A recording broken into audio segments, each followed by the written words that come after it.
रिश्तों में गर्माहट लाने के लिए मिलना बहुत जरूरी है। ऐसा इसलिए कह रहे हैं क्योंकि प्रधानमंत्री नरेंद्र मोदी ने तमाम जो बड़े नेता थे, जो अहम चेहरे थे जम्मू कश्मीर की राजनीति को, उनको निमंत्रण दिया और राजनीति में कहीं ना कहीं एक नया आयाम हासिल करने की भी केंद्र ने कोशिश की।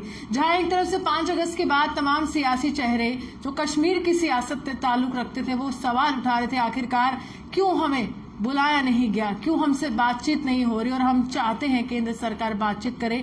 वहीं तमाम बड़े नेता जब प्रधानमंत्री के समक्ष चाहते हैं, अपने तर्क रखते हैं। महबूबा मुफ्ती ने कल जब मीटिंग खत्म होती है, बैठक खत्म होती है, उसके बाद मीडिया कर्मियों के सामने कुछ बातें रखी। उन्होंने कहा कि पिछले काफी समय से जम्मू कश्मीर की जनता आहत है, परेशानियों का सामना कर रही है क्योंकि धारा 370 हटा दिया गया है। हम संघर्ष करते रहेंगे, आखिरी दम तक लड़ेंगे। लेकिन एक बार फिर से कहा गया है उनके द्वारा कि पाकिस्तान से बातचीत होनी चाहिए। वो पाकिस्तान के साथ जो व्यापारिक रिश्ते हैं, कारोबारी रिश्ते हैं, उसकी पहल केंद्र सरकार को करनी चाहिए। मेरे साथ परवेज वफा साहब हैं। कल एक प्रोटेस्ट हुआ था जम्मू में और कहीं ना कहीं तमाम नेशनल मीडिया में आपने उनको देखा कि किस तरह से गुस्से में तमाम लोग थे और कह रहे थे कि महबूबा मुफ्ती को तिहाड़ जेल की सलाखों के दर्शन तो करवा दीजिए क्योंकि लगातार सवाल उठा रही है। मेरे से परवेज साहब है, इनसे जानने की कोशिश करेंगे। परवेज साहब, कहा गया है कि पाकिस्तान की बोली बोल रही हैं और तिहाड़ जेल की सलाखें उनके लिए इंतजार कर रही हैं। देखिए, जिस तरह से प्रधानमंत्री जी ने मीटिंग को कॉल किया था और उस कॉल पे एक हम समझते हैं कि एक पॉलिटिकल डेवलपमेंट के लिए इनिशियली एक अच्छा स्टेप था जो लिया गया।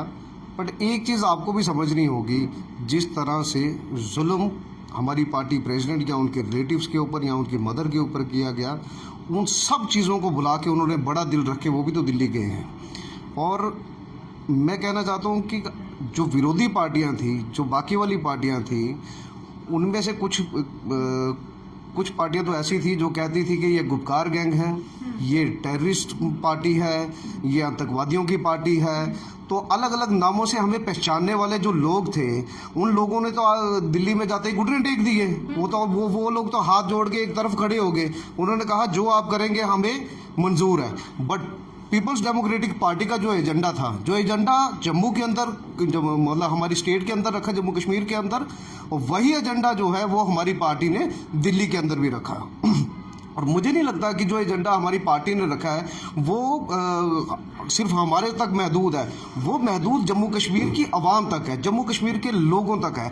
जम्मू कश्मीर के लोग जो आज इस दलदल के अंदर फंसे हुए हैं, तो इनको इस दलदल से निकालने के लिए हमें क्या करना है, क्या चाहिए? हमें अपनी रियासत वापस चाहिए, हमें अपने हक हकूक वापस चाहिए, हमें अपने बच्चों का जो फ्यूचर है वो वापस चाहिए, हमें अपनी ज़मीनों के हक हैं वो वापस चाहिए, हमें हर चीज़ अपनी जो है वो हमें वापस चाहिए जो हमसे छीनी गई अनकॉन्स्टिट्यूशनल तरीके के साथ, इलीगली तरीके के साथ जो 370 को रिवोक कर दिया गया। तो वो सारे हक हमारे हैं। उन्हीं हकों की बात जो है वो हमने दिल्ली के अंदर की, चाहे किसी को वो बात डाइजेस्ट हुई या ना हुई। जो हमारा एजेंडा जम्मू कश्मीर के अंदर था वही एजेंडा हमारा दिल्ली में था मीटिंग के अंदर, और वही एजेंडा हमारा दिल्ली से बाहर। जब बाहर आती हैं महबूबा मुफ्ती तो लगातार ये कहती हैं कि आप जो है पाकिस्तान से बातचीत जो है वो कर लीजिए। महबूबा मुफ्ती बार बार ये क्यों कह रही है कि पाकिस्तान से बातचीत कर लीजिए, व्यापारिक रिश्ते जो कहीं रुक से गए हैं, थम से गई हैं व्यापारिक गतिविधियां, उनको शुरुआत करें। देखिए, आपको याद होगा हमारे वाजपेयी साहब जिस वक्त दिल्ली के अंदर गए थे, कश्मीर के अंदर गए, तो उन्होंने कहा मैं पाकिस्तान को दोस्ती का हाथ यहाँ से बढ़ाता हूँ। जब उन्होंने दोस्ती का हाथ वहाँ से बढ़ाया तो एक हीलिंग टच पॉलिसी को लेके वो कश्मीर के अंदर गए थे कि लोगों को किसी भी तरह की तकलीफ ना हो, वो इसलिए उन्होंने कश्मीर के अंदर गए थे। अगर हमने भी वही बात कही है कि जो ट्रेड हम LOC के ज़रिए चलता था वो ट्रेड आगे जारी रहे, जो टेररिस्ट एक्टिविटीज़ चलती हैं, इन्फिल्ट्रेशन होती है, वो रुके, और लोगों को जो हक हकूक हैं वो चाहिए। अगर इसके अंदर गलत क्या हो गया, मैं ये पूछना चाहता हूँ सबसे। और दूसरी बात, अगर ये दोहा के अंदर अपने डिप्लोमेट्स के ज़रिए तालिबान के साथ बात कर सकते हैं, तो बिहाइंड डोर से ये पाकिस्तान के साथ बात कर सकते हैं। तो अब वही बात को हम सीधे रास्ते सबके सामने कहते हैं कि अगर बातचीत ही हम तो हमेशा रही डायलॉग के हक में है कि बंदूक से ना गोली से बात बनेगी बोली से। हम तो भाजपा हमेशा का ये बोली तर्क पे रहता है कि terror and talks can not go hand in hand, और आतंकवाद की बात की जाए या फिर बातचीत एक साथ नहीं हो सकती। अगर पाकिस्तान आतंकी गतिविधियों को समाप्त नहीं करेगा तो कैसे बातचीत के रास्ते खुले? देखिए, बातचीत के जरिए ही आतंकवाद को खत्म किया जा सकता है। अब अदरवाइज हमें तो 30-35 साल से आज तक अपने लोग कितने सारे मरवा दिए जम्मू कश्मीर के, कितने जवान जो है वो शहीद हो गए, कितने कश्मीर के नौजवान हैं उनके घर बर्बाद हो चुके हैं, कितनी हमारी बहनें हैं वो बेवा हो चुकी हैं। हमें इन सब चीज़ों को देखना होगा, और खास तौर से जितने भी पॉलिटिकल लीडर्स थे, कम से कम भी हज़ारों की तादाद के अंदर जो है, एग्जैक्ट फिगर भी नहीं आई होगी कि कितने हज़ारों की तादाद के अंदर पॉलिटिकल मेन स्ट्रीम पार्टी के जो लोग हैं वो मारे जा चुके हैं वहां पे। तो हमें ये सारी चीजों को नजर के अंदर रखते हुए, जहन के अंदर रखते हुए फैसले लेने हैं। अब अगर हम बात करने के लिए बोलते हैं, अगर हमारे नजरिए से देखते हो, हमारी पार्टी के एजेंडे से देखते हो, हम कहते हैं बिल्कुल भी गलत नहीं है। हम कहते हैं क्यों नहीं गलत, क्योंकि आपको शायद याद नहीं होगा कि आज से 2-3 साल पहले जिस वक्त बॉर्डर पे फायरिंग हुई थी, उस टाइम पे लोगों को घरों से निकाल दिया गया। किसी ने स्कूल के अंदर शरण ली, किसी ने कॉलेज के अंदर, तो इवन के जो छोटे छोटे बस स्टैंड्स बनाए हुए थे उनके अंदर तक शरण ली। उस चीज से निजात दिलाने के लिए तो हमें उनके साथ बात करनी होगी।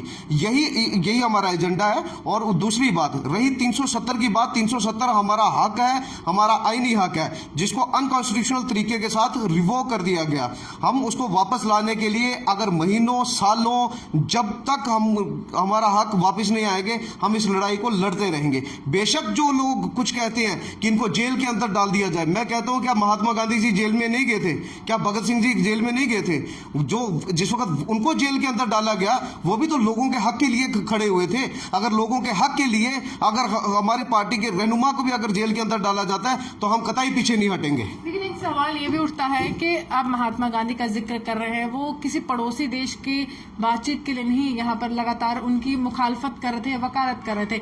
अब यहाँ पर लोग सवाल ये उठा रहे हैं कि जब धारा 370 राज्यसभा में पहले पारित हो जाता है, उसके बाद लोकसभा में होता है, पुनर्गठन बिल पेश हो जाता है, तो उसके बाद आपको लगता है कि धारा 370 वापस आएगा? विपक्षी दलों के जो तमाम नेता जिन्होंने खुद हस्ताक्षर कर कहा था कि हम नहीं चाहते, वो वापस लाएंगे? देखिए, वापस इनको देना पड़ेगा, वापस इनको देना पड़ेगा। इन लोगों ने इलीगली उसको तोड़ा है। हमारे जम्मू कश्मीर, मुझे एक बात बताइए, आने वाले समय के ऊपर हम अपने बच्चों को क्या बोलेंगे कि 370 की वजह से आपकी नौकरियां चली गई, 370 की वजह से आपकी यहाँ से माइनिंग, मिनरल, जितना भी कारोबार था वो चला गया, पावर प्रोजेक्ट्स ऑलरेडी ले लिए गए हैं, फिर उसके बाद में हमारी ज़मीनें चली गई।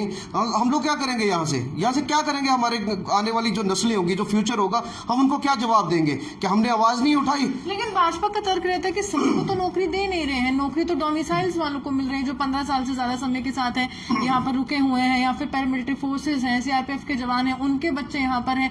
तो वो कह रहे हैं कि जब जम्मू कश्मीर के बच्चे बाहर जाकर नौकरी ले सकते हैं तो बाहर के बच्चे यहाँ पर क्यों नहीं ले सकते, जिनके माता पिता सीमाओं पर सेवा कर रहे हैं? देखिए, अगर ये चीज़ें नागालैंड के अंदर अगर इम्प्लीमेंट हो सकती हैं, हिमाचल प्रदेश के अंदर इम्प्लीमेंट हो सकती हैं, तो जम्मू कश्मीर के अंदर क्यों नहीं? जम्मू कश्मीर का तो वही चीज़ें मांग रहे हैं। मैं कहता हूँ आप जनरल तौर से, जनरल पब्लिक से अगर पूछेंगे क्या आपको आपके हक हकूक चाहिए, मुझे नहीं लगता शायद कोई ऐसा शख्स होगा जो कहेगा कि मुझे भाई नौकरी सिक्योर नहीं करनी, मुझे अपना बच्चों का फ्यूचर सिक्योर नहीं करना, मुझे अपनी लैंड को सिक्योर नहीं करना। कोई भी शख्स जम्मू कश्मीर का जो लोकल रहने वाला होगा, वो कोई भी शख्स ऐसा नहीं होगा जो इस तरह की बात करेगा। साहब, उमर अब्दुल्ला खुद कह रहे हैं कि हम कोर्ट में ये लड़ाई लड़ेंगे और उच्चतम न्यायालय का फैसला, उसका इंतजार करेंगे। लेकिन अगर आप सभी लोग कोर्ट पर निर्भर करते हैं तो फिर चुनावों में जिक्र क्यों है 370 का? क्यों चुनावों में कहते हैं कि हम वापस लाएंगे, हमें वोट दे दीजिए? क्योंकि पिछले चुनाव में डीडीसी में भी हमने यही देखा। देखिए, अगर डीडीसी के अंदर किया तो डीडीसी के मेंबर्स की हालत क्या कर दी?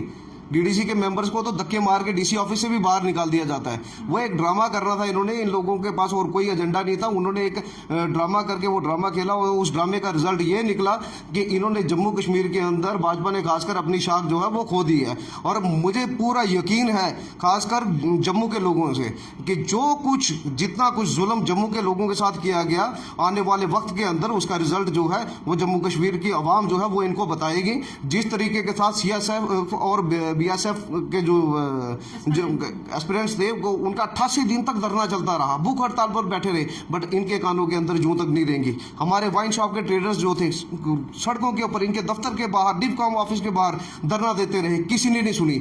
हमारे टोल टैक्स लगा दिए गए, प्रॉपर्टी टैक्स लगा दिया गया। मैं कहता हूं कि इनको चाहिए था जम्मू कश्मीर के लोगों के जख्मों पे मरहम लगानी, इन्होंने मरहम लगाने की जगह और जख्म देते गए।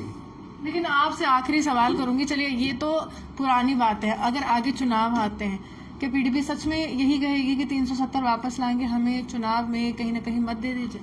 देखिए, आपको लगता है क्या लीगल तौर से वो 370 को रिवोक कर दिया गया है? अनकॉन्स्टिट्यूशनल तरीके के साथ उसको रिवोक कर दिया गया। तो जब तक यहाँ की असेंबली से कंसर्न नहीं होता तो 370 रिवोक नहीं होता। अगर गैर कानूनी तरीके के साथ जो चीजें गई हैं, हम उसके हक में 370 के हक में लड़ाई लड़ेंगे और यही इन्हीं चीजों को एजेंडा होगा, यही एजेंडा इन्हीं एजेंडों को लेकर राज्य नहीं होगा। इन्हीं एजेंडा, राज्य हमारे लिए मायने नहीं रखता, राज्य हमारा था, अभी तो राज्य नहीं है, अभी राज्य तो हमारा था। शासित तो प्रदेश बस यही तो बात मैं कहना चाहता हूँ, किसी भी यूटी को राज्य के अंदर तब्दील होते हुए दिखा होगा, बट राज्य को यूटी के अंदर तब्दील होते हुए ये हिंदुस्तान के अंदर पहली दफा देख रहे हैं लोग। आखिरी में यही माने कि परवेज साहब अगर चुनाव के प्रचार के लिए जाएंगे यही कहेंगे कि राज्य का दर्जा नहीं चाहिए, चाहिए तो 370 चाहिए। हमें 370 अपने हकूक पूरे चाहिए। सुप्रीम कोर्ट पर विश्वास है, क्या लगता है क्या फैसला है? सुप्रीम कोर्ट में पूरा विश्वास है। अगर जुडिशरी के अंदर मसला होगा वो जुडिशरी के हिसाब से देखेंगे। अगर फैसला But आपके हक में नहीं आया तो कौन सा दरवाजा खटखटाएंगे?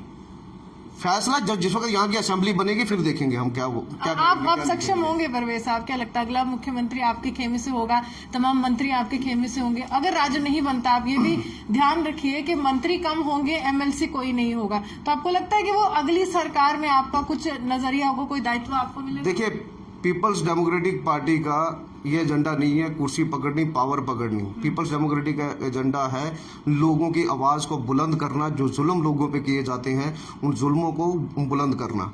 और अगर इसी तरह से मैं इसलिए बोल रहा था कि टेररिस्ट एक्टिविटीज़ कम होनी चाहिए। अभी गए दिन इंस्पेक्टर परवेज को गोली मार दी जाती है, एक मोबाइल शॉपकीपर को गोली मार दी जाती है, राकेश पंडिता को गोली मार दी जाती है, अपना डोगरा ढाबा चलाने वालों को गोली मार दी जाती है। तो ये वारदातें कैसे कम होंगी? हमें उसकी छानबीन करनी है, वो सोचनी है। आप यही चाहते हैं पाकिस्तान से बातचीत के रास्ते। और इसके साथ साथ में मैं बताऊं, सबसे ज्यादा खतरा जो आज की तारीख के अंदर पनप रहा है, वो खतरा पनप रहा है कि जो मॉब लिंचिंग का एक फैशन आज की तारीख के अंदर बना हुआ है।